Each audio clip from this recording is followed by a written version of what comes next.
Akibat kehilangan konsentrasi, supir bus menghantam 6 kendaraan saat berhenti di lampu merah di Banguntapan, Bantul, Yogyakarta. Sementara di Batam, akibat kecanduan game online, 2 pelajar nekat mencuri uang 4 juta rupiah dari sebuah gerai minimarket.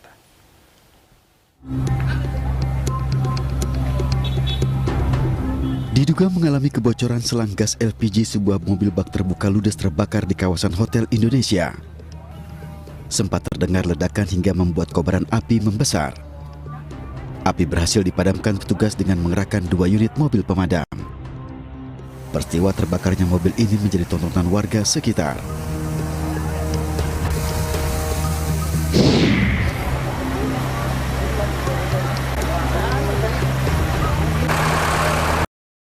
Sebuah rumah kos di Jalan Gotong Royong, Kota Mataram terbakar. 1 orang tewas menjadi korban kebakaran karena tak dapat menyelamatkan diri. Dalam kurun waktu 1 jam, petugas pemadam kebakaran berhasil memadamkan kobaran api. Korban baru dapat dievakuasi setelah pendinginan dilakukan di lokasi kebakaran.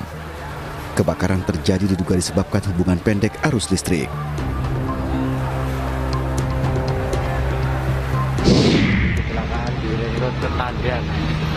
Sebuah bus penumpang jurusan Yogyakarta-Surabaya menghantam sejumlah kendaraan yang berhenti di lampu merah. 6 unit mobil dan 2 sepeda motor mengalami kerusakan akibat ditabrak bus. Kecelakaan beruntun ini terjadi di Simpang Ketandan, Banguntapan, Bantul, Yogyakarta. Meski tidak ada korban jiwa, namun 6 orang penumpang mobil dan pengendara sepeda motor menjalani perawatan di RS TNI AU Harjo Lukito, Bantul, Yogyakarta.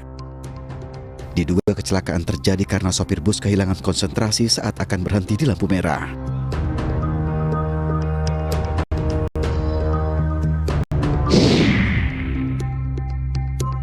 Sejumlah warga memblokade Jalan Raya Krukut, Kota Depok, Jawa Barat. Warga memprotes lahan miliknya yang digunakan untuk proyek tol Cinere Jagorawi Seksi 3 belum dibayar. Warga menyesalkan proyek tol karena membuat jalan pengalihan dengan mengecor lahan milik warga seluas 7 meter persegi tanpa izin. Warga mengaku sudah mengadukannya ke kantor Pertanahan Kota Depok.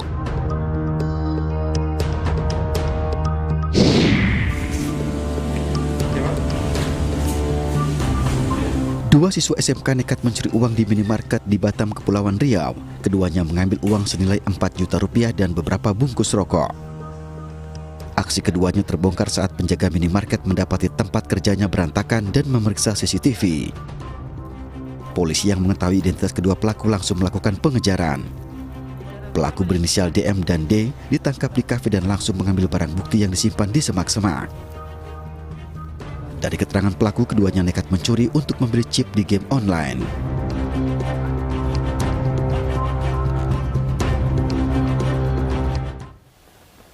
Pemirsa, pemerintah menerbitkan kebijakan baru yang mengatur dana jaminan hari tua dapat dicairkan saat berusia 56 tahun. Kebijakan ini menuai protes keras, bahkan lebih dari 100.000 orang sudah menandatangani petisi online.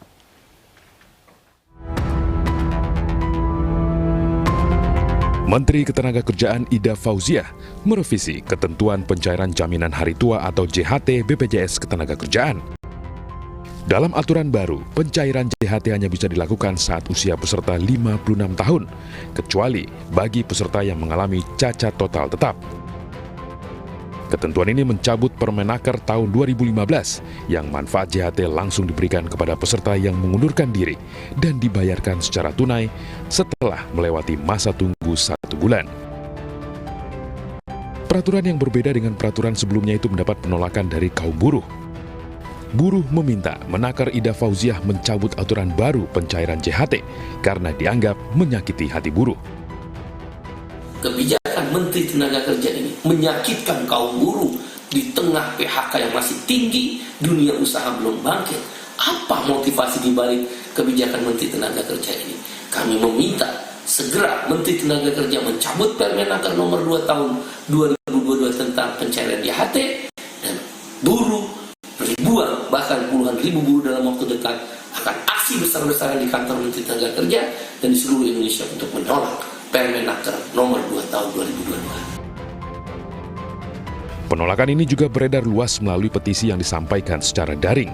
Lebih dari 100.000 orang telah menandatangani petisi yang ditujukan kepada Presiden Joko Widodo dan Menteri Ketenagakerjaan. Dalam petisi itu disebutkan pekerja sangat membutuhkan dana JHT untuk modal usaha setelah terkena PHK. Benarkah kebijakan baru terkait dana jaminan hari tua ini akan menyulitkan pekerja, terutama yang di PHK di tengah pandemi? Kita akan berbincang dengan Ibu Jumisi, Ketua Bidang Politik Konfederasi Perjuangan Buruh Indonesia, dan Pak Timbul Siregar, Koordinator Advokasi BPJS Watch. Selamat malam, Ibu Jumisi dan Pak Timbul. Malam, Mas. Malam, Bapak. Malam, Baik, saya ke Ibu Jumisi. Jumisi. Permenaker nomor 2 tahun 2022 mengatur bahwa jaminan hari tua baru bisa dicairkan full di usia ke-56. Pendapat Anda apa, Ibu Jumisi? Baik, yang jelas Permenaker ini merugikan kaum buruh ya. Makanya saya bersetuju bahwa kita, kaum buruh, melakukan penolakan besar-besaran terhadap Permenaker ini. Karena kaum buruh yang pasti akan dirugikan gitu. Dan apa urgensi dari adanya Permenaker ini gitu. Karena kan JHT ini adalah punyanya buruh ya gitu. Ini milik buruh gitu. Jadi yang berhak untuk menentukan kapan mencairkan atau kapan menunda pencairan itu adalah buruh. Jadi pemerintah tidak usah ikut campur dalam aturan yang mengatakan bahwa pencairannya itu menunggu sampai 56 tahun. Begitu. Nah, jadi JHT ini sebetulnya adalah dana cadangan atau dana darurat yang bisa dipakai buruh apabila situasinya dibutuhkan. Sebagaimana kita tahu bahwa saat ini ya, kita tahu bahwa upah buruh itu kenaikannya tidak cukup signifikan. Ada situasi COVID, ada PHK yang terus-menerus terjadi gitu, dan pesangon juga diturunkan nilainya. Tetapi justru pemerintah saat ini, dalam hal ini adalah Ibu Menteri Ida Fauziah, justru mengeluarkan kebijakan yang merugikan kaum buruh gitu. Jadi kita patut bercuriga, dana yang diendapkan oleh pemerintah ini mau dipakai untuk apa? Kita layak bercuriga. Transparansinya ada di mana? Bagaimana pemerintah mempertanggungjawabkan hak buruh? Karena ini adalah uang buruh, bukan uang pemerintah. Jadi buruhlah yang punya kuasa atas JHT-nya kapan mau dicairkan. Begitu. Pak Timbul, apa urgensinya dan bagaimana Anda menanggapi kecurigaan dari buruh ini bahwa katanya itu uang mereka yang seharusnya memang untuk buruh? Ya, jadi memang itu uang buruh. Nah, kita melihat menundukkan posisi persoalan ini dari sisi yuridis ya. Saya mau mengatakan begini. Kalau kita baca pasal 35 Undang-Undang 40 tahun 2004 tentang SJSN, Sistem Jaminan Sosial Nasional, pasal 35 dengan sangat jelas menyatakan JHT bisa dicairkan dengan 3 posisi. 1, meninggal dunia, pensiun, atau cacat total tidak bisa bekerja lagi. Itu perintah. Nah, hadirnya Permenaker 2 tahun 2022 itu mengacu pada pasal 35 Undang-Undang SJSN. Jadi kalau dibilang salahnya di mana? Ya salahnya kalau menurut mereka salah. Kalau menurut Mbak Jumisi, ya salahnya di pasal 35. Jadi jangan salahkan Permenaker.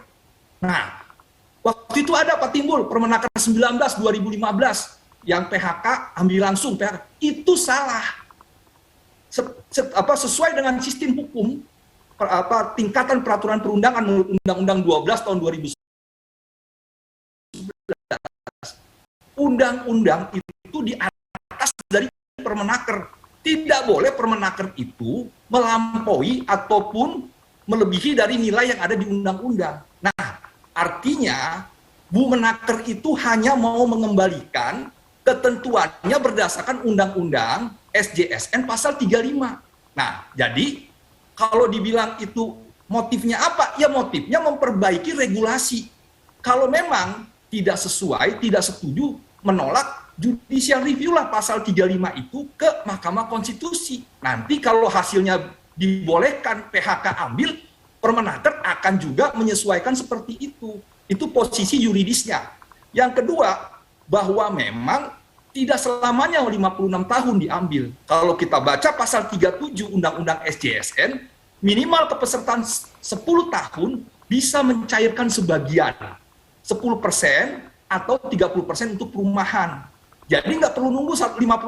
Saya misalnya kerja 23 tahun, setelah 10 tahun 33. Saya mau ambil 30% untuk perumahan, renovasi ataupun beli rumah, boleh. Jadi artinya ini bagian dari proses yang diatur oleh undang-undang. Nah, kemudian juga kalau kita lihat itu kan materialnya, secara formilnya bahwa memang ketentuan merevisi Permenaker 19 ini sudah tahun 2008, sejak 2018. Dan kalau sekarang Permenaker 2 2002 itu juga atas persetujuan tripartit nasional yang di mana dalamnya juga ada serikat pekerja, serikat buruh.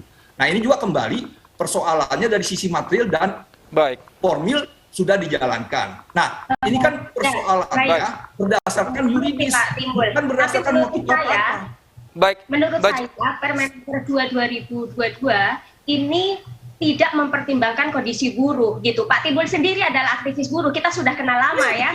Bagaimana kita sama-sama tahu bagaimana kondisi buruh. Saya malah baru tahu bahwa posisi Pak Timbul ternyata adalah mendukung Permenaker ini. Itu sangat mengecewakan. Tapi tidak apa-apa. Bukan mengecewakan. Gini, kita harus sesuaikan dengan regulasi. Sebetulnya pada saat pemerintah hendak membuat kebijakan harusnya melihat urgensinya di mana gitu. Jadi apa yang sebetulnya harus dipertimbangkan oleh seorang pejabat negara terhadap kondisi perburuhan kita saat ini. Saat ini bahkan undang-undang Cipta Kerja saja itu sudah sangat mengancam kondisi perburuhan di Indonesia. Tetapi Ibu Menteri justru mengeluarkan aturan-aturan yang terus mereduksi hak-hak buruh, hak-hak pekerja. Bagaimana situasi ini bisa teratasi? Itu yang bagi kami di KPBI itu sangat tidak masuk di logika kami. Itu Pak Timbul. Ya, jadi memang kita ini sebagai warga negara harus patuh hukum. Saya sepakat buruh itu harus difasilitasi, iya. Nah, sekarang kita masuk pada misalnya JHT itu disesuaikan dengan pasal 35 dan pasal 37. Nah, tidak bisa diambil ketika PHK. Apa namanya penggantinya? Ada jaminan kehilangan pekerjaan. 45% dari gaji maksimal 5 juta akan didapat selama 3 bulan. Kalau belum bekerja juga 25% 3 bulan kemudian. Jadi artinya tabungan kita ada, dapat juga bantuan uang tunai, dapat pelatihan vokasional, dapat informasi pasar kerja. Artinya kita coba berharap di masa pensiun kita nanti kita punya tabungan. Kita kan aging population ya, kita nggak mau masa tua kita, masyarakat kita jatuh ke dalam kemiskinan ketika tua. Saya jadi berpikir begini, juga, jadi JKP bahwa itu ada peraturan atau hukum gitu ya, itu bahkan dipakai, hukum dibuat, hukum digunakan, atau peraturan dibuat, itu untuk mereduksi. Jadi untuk mengambil hak-hak buruh gitu, itu dengan menggunakan hukum gitu. Jadi artinya pemerintah dalam hari ini Ibu Menteri itu melegalkan hukum gitu, membuat aturan hukum yang tidak sesuai dengan kebutuhan. Jadi legitimasinya adalah hukum. Yang penting dia sah, yang penting dia ketok palu, yang penting dia berlaku. Nggak peduli dia merugikan buruh atau tidak. Wah, ini negara hukum atau negara kekuasaan. Baik, Ibu Jumisih, lalu akan mengajukan judicial review kan nanti jika melihat ini ternyata tidak adil? Betul, ini sangat tidak adil bagi kami kaum buruh gitu. Kapan akan mengajukan judicial review nanti, Ibu Jumisih? Tentu saja. Pertama, sikap kami tegas, kami menolak. Kami akan bersurat kepada Menteri Ibu Ida Fauziah secara posisi KPBI menolak tegas adanya Permenaker 2 2022 karena ini merugikan kaum buruh di seluruh Indonesia. Yang kedua, tentu saja saya menyerukan kepada serikat-serikat buruh untuk segera berkonsolidasi. Ibu Menteri Ida Fauziah ini terus-menerus membuat kebijakan yang merugikan kaum buruh. Sebelumnya saya sebutkan terkait dengan penyesuaian upah di masa pandemi, itu merugikan kaum buruh. Terkait juga Ibu Menteri mengeluarkan edaran bahwa upah buruh tidak usah naik di masa pandemi, itu merugikan kaum buruh. Dan sekarang Ibu Menteri juga mengeluarkan aturan yang merugikan kaum buruh. Jadi seruan saya kepada serikat-serikat buruh di seluruh Indonesia adalah mari berkonsolidasi, lakukan gerakan, kita datangi Ibu Menteri rame-rame, dan kita sampaikan posisi kita sebagai serikat buruh bahwa Ibu Menteri tidak layak membuat peraturan-peraturan yang terus-menerus merugikan kaum buruh. Begitu, baik, Mas. saya ke Pak Timbul. Pak Timbul, Undang-Undang JSN ini sudah dari tahun 2004, tapi kenapa di zaman Ibu Ida Fauziah ini baru dibenarkan kembali, fungsinya dikembalikan ke Undang-Undang tahun 2004 itu? Ya, jadi memang pada saat PP 46 tahun 2015 disahkan, itu kan sehari kemudian berlaku. Nah, waktu itu memang ada penolakan besar-besaran, makanya dibuatlah Permenaker 19. Tapi Permenaker 19 itu tidak sesuai dengan pasal 35. Nah, saya setuju kalau memang kita tidak setuju dengan ketentuan ini, judicial review, bukan di Permenakernya, di Undang-Undang 40 pasal 35 tersebut. Sehingga dia bisa seperti Undang-Undang 3 tahun 92 tentang jam sostek yang di pasal 5-nya disebutkan. Jadi pasal 4 Undang-Undang jam sostek bilang gini, pencairan JHT bisa dilakukan dengan 3 hal, sama meninggal, pensiun, dan cacat total. Di pasal 5-nya disebut dalam kondisi tertentu bisa dicairkan. Nah, makanya diturunkan dalam PP 14 dan sebagainya, kepesertaan 5 tahun dan di PHK boleh diambil. Nah, tetapi pasal 5 ini tidak muncul di Undang-Undang SJSN. Makanya Ibu Menteri mengembalikan Permenaker itu sesuai dengan Undang-Undang SJSN. Nah, ini jadi persoalannya ini. Baik. Yang mengherankan itu 56 tahun itu angka itu didapat dari mana? Tidak harus 56 tahun. Gimana? Tapi itu ada angka di dalam Permenaker itu 56 tahun. Iya. Angka Coba itu baca. dari mana, gitu. Baca PP 46 tahun 2015 disebutkan usianya itu 56, tetapi tidak selamanya 56. Sebelum Baik. 56 pun kita bisa mengambil itu kalau minimal kepesertaan 10 tahun. Baik. Jadi coba baca PP 46 2015. Baik, Pak Timbul Siregar. Tahun 2022. Kami di KPBI gitu. Baik, Pak Timbul Siregar, Iya. terima kasih karena waktu kita terbatas, diskusi kita sampai Ya, di sini. terima kasih. Dan Ibu Jumisi, kita tunggu juga judicial review-nya seperti apa. Nanti kita Ya, akan pantau judicial bersama review aja lah, dari apa-apa. apa yang akan dilakukan Konfederasi Buruh. Terima kasih Ya. Ibu Jumisi dan Pak Timbul, selamat malam. Pemirsa, usai jeda kami akan hadirkan informasi mengenai pelaku pembunuhan pria di TPU Kober, Ulu Jami ditangkap polisi. iNewsroom Weekend segera kembali saat lagi.